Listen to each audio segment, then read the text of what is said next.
Shalom, kita bersyukur dan memuji Tuhan, kita bisa berjumpa lagi dalam Renungan Harian edisi 21 Januari 2021. Mari kita berdoa.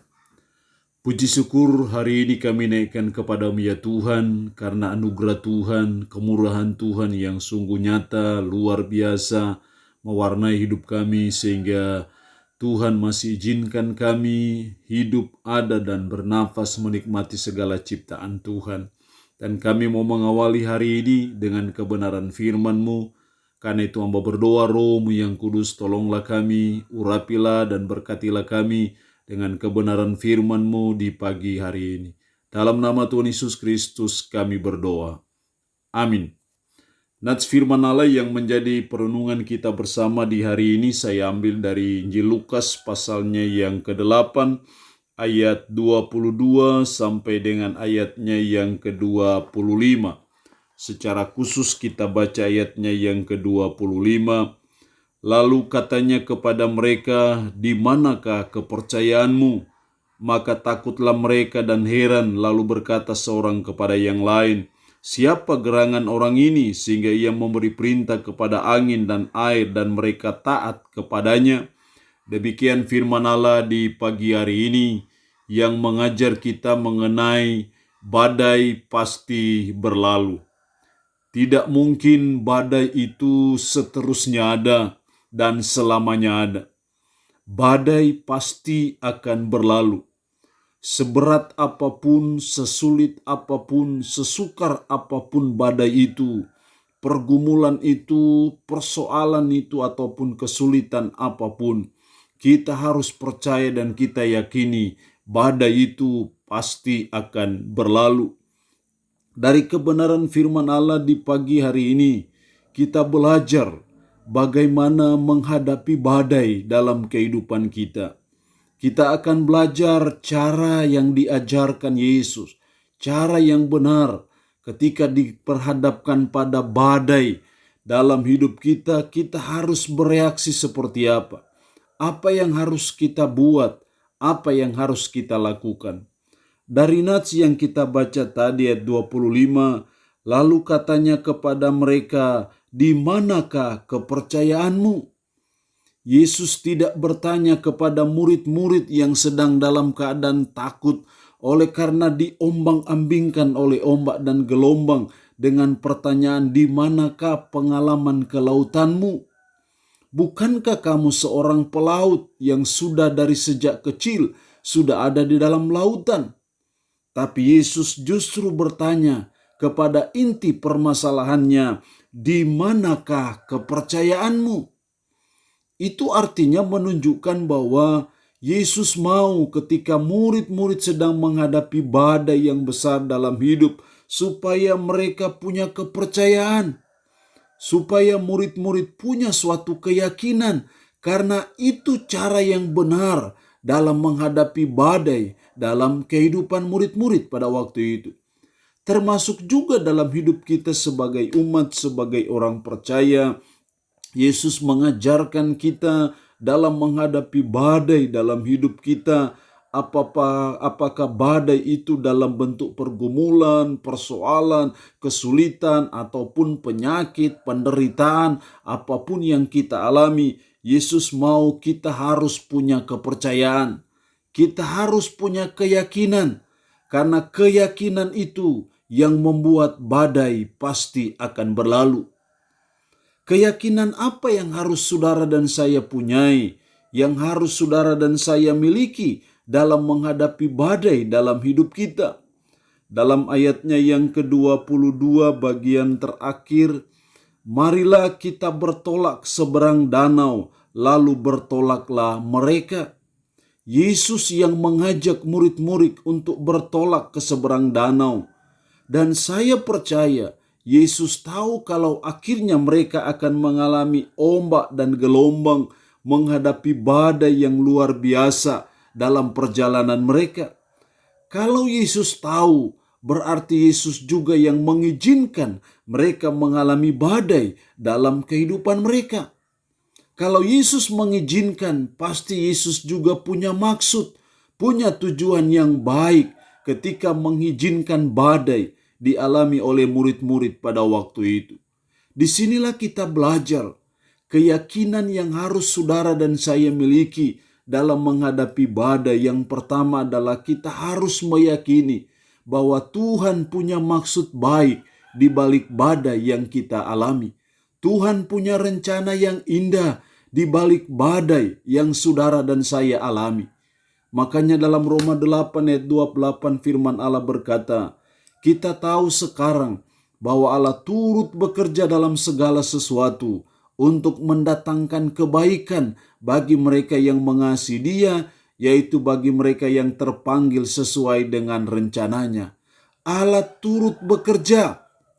Untuk apa? Untuk mendatangkan kebaikan. Jadi ketika Yesus mengizinkan murid-murid menghadapi badai, Tuhan punya maksud kepada murid-murid untuk menunjukkan bahwa Yesus itu punya kuasa menghadapi badai yang dialami murid-murid, untuk membuktikan bahwa Yesus punya kuasa mengatasi alam semesta yang Dia ciptakan ini. Dan ini yang harus kita yakini sebagai umat, sebagai orang percaya dalam menghadapi badai dalam hidup. Kita harus meyakini bahwa di balik badai yang kita alami, Yesus mempunyai maksud yang baik, punya rencana yang indah dalam hidup kita. Kita seringkali mendengar ada nikmat membawa sengsara, tapi ada sengsara yang membawa nikmat. Kita tahu bagaimana perjalanan hidup Ayub yang mengalami badai yang luar biasa, tetapi akhirnya juga mendatangkan sesuatu yang baik. Kita tahu bagaimana kehidupan Yusuf menghadapi badai yang luar biasa, tapi akhirnya juga berakhir dengan baik. Kita harus selalu percaya dan meyakini di balik badai yang kita alami, Yesus punya maksud, punya tujuan yang baik di balik badai itu. Mungkin Dia ingin mengingatkan kita supaya kita ingat akan Tuhan, karena selama ini kita sudah jauh dari Tuhan. Mungkin juga badai yang Tuhan izinkan terjadi dalam hidup kita supaya kita hanya mengandalkan Tuhan dan tidak boleh mengandalkan kekuatan kita. Mungkin juga badai yang kita alami dalam hidup kita hanya punya maksud untuk memperteguh iman kita, supaya iman kita semakin di-upgrade, semakin kuat dalam menghadapi apapun dalam hidup ini. Hal yang kedua, dalam menghadapi badai dalam hidup kita, kita harus punya keyakinan bahwa Yesus sanggup menolong kita dalam menghadapi badai. Lalu ayat 24, maka datanglah murid-muridnya membangunkan Dia, katanya, guru-guru kita binasa. Ia pun bangun lalu menghardik angin dan air yang mengamuk itu, dan angin dan air itu pun reda, dan danau itu menjadi teduh. Ketika mereka datang membangunkan Yesus, akhirnya Yesus meneduhkan ombak dan gelombang yang mengamuk dalam hidup murid-murid pada waktu itu. Hal yang kedua yang harus kita punyai, keyakinan yang harus kita miliki dalam menghadapi badai. Kita harus meyakini bahwa Yesus sanggup menolong kita. Yesus sanggup memberi jalan keluar terhadap badai yang kita alami. Kita harus meyakini bahwa Yesus sanggup meneduhkan badai yang kita alami dalam hidup kita. Karena itu kita datang kepada Yesus. Ketika kita menghadapi badai apapun dalam hidup ini, baik badai dalam rumah tangga, badai dalam pekerjaan, badai dalam usaha, saya percaya Yesus tidak pernah kesulitan. Yesus tidak pernah kewalahan dalam meneduhkan badai dalam hidup kita. Yang penting kita harus datang kepada Yesus.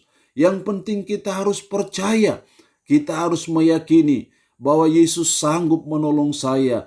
Yesus sanggup memberi jalan keluar bagi setiap pergumulan saya. Yesus sanggup meneduhkan ombak dan gelombang badai dalam kehidupan kita.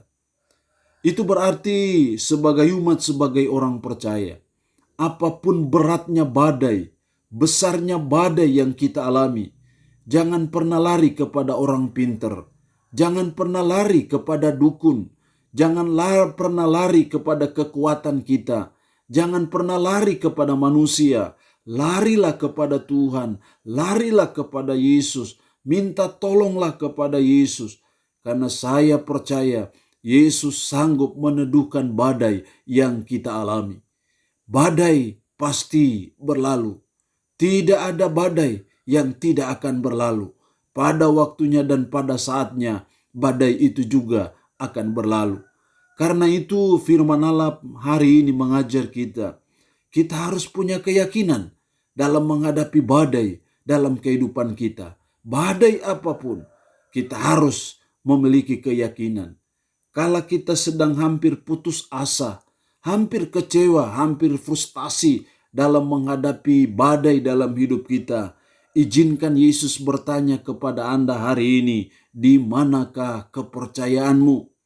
Kalau Anda sedang menghadapi badai yang berat, yang luar biasa dalam hidup Anda, dan Anda nyaris putus asa, izinkan Yesus bertanya pagi hari ini, di manakah kepercayaanmu? Kita harus mempercayai bahwa di balik badai yang kita alami, Yesus punya maksud baik dalam hidup kita. Dan yang kedua, kita harus mempercayai bahwa Yesus sanggup menolong kita dalam menghadapi badai dalam hidup kita. Karena itu kita selalu datang kepada Yesus dalam menghadapi badai dalam hidup kita. Allah yang empunya firman ini memberkati kita dengan firman-Nya di pagi hari ini. Amin. Mari kita berdoa. Kami bersyukur untuk kebenaran firman-Mu di pagi hari ini, yang mengajar kami bahwa badai itu pasti akan berlalu, yang mengajar kami bagaimana cara yang benar dalam menghadapi situasi yang sulit, situasi yang genting, badai dalam hidup kami. Tolonglah kami supaya kami punya keyakinan, karena kami percaya keyakinanlah benteng yang paling kuat, paling kokoh dalam menghadapi badai dalam hidup kami. Dan tolonglah kami supaya kami meyakini bahwa di balik badai yang kami alami, Yesus punya maksud yang baik. Tolonglah kami supaya kami meyakini bahwa Yesus sanggup meneduhkan badai yang kami alami. Sehingga kami selalu lari kepada Yesus. Kami selalu minta pertolongan kepada Yesus. Karena kami percaya hanya Yesus yang sanggup meneduhkan badai dalam hidup kami. Roh-Mu yang kudus menanamkan firman ini dalam hati dan pikiran kami. Roh-Mu yang kudus menolong kami untuk kami bisa menjalani hidup sesuai dengan firman-Mu. Hamba mohon berkat-Mu bagi umat-Mu yang boleh mendengarkan renungan harian di hari ini. Hamba mohon berkat bagi pekerjaan, bagi usaha, bagi kesibukan mereka. Hamba mohon berkat-Mu bagi umat-Mu yang sedang menghadapi badai dalam hidup mereka. Hamba berdoa dalam nama Yesus. Kuatkan, teguhkan iman mereka dan berilah jalan keluar bagi pergumulan mereka. Umat-Mu yang sedang dalam keadaan sakit, hamba berdoa dalam nama Yesus. Tuhan tolong, Tuhan jamah, dan Tuhan berikan kesembuhan. Terpujilah nama-Mu Tuhan. Dalam nama Tuhan Yesus Kristus kami berdoa. Amin. Shalom, Tuhan Yesus memberkati kita semua.